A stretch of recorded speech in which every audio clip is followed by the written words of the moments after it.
কি করে হয়, মানে জল পান কি করে করতে হয়। অ্যাকচুয়ালি এই হাতটা এখানে রাখতে হবে, হ্যাঁ, আর দুটো ঠোঁট দিয়ে টানতে হবে, খেতে নয়, টানতে। দেখুন,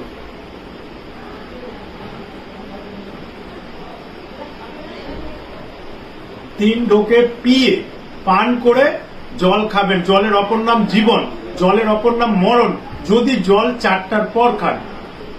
এখন আমি অনেক বকে দিয়েছি, ওই জন্যই খেলাম, ঠিক আছে। অতএব 4টার পর কিন্তু জল খাবেন না।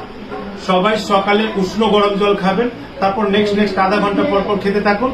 যে যেমন ক্যালোরি বার্ন করবেন, যে যেমন পরিশ্রম করবেন, সেরকম অনুযায়ী জল খাবেন। যার যত ওয়েট আছে সেই অনুযায়ী প্রোটিন দ্বিগুণ, এবং জলটারও ব্যাপার থাকে ওয়ার্ম আপের ওপর। অবশ্যই আপনারা জল বাঁচান, মানুষ বাঁচান, গাছ লাগান, প্রাণ বাঁচান। আজকে পরিবেশ দিবসে সবাই কাছে অনুরোধ, আপনারা যে কোনো অনুষ্ঠানে দয়া করে 4টা 5টা করে গাছ লাগান। Thank you.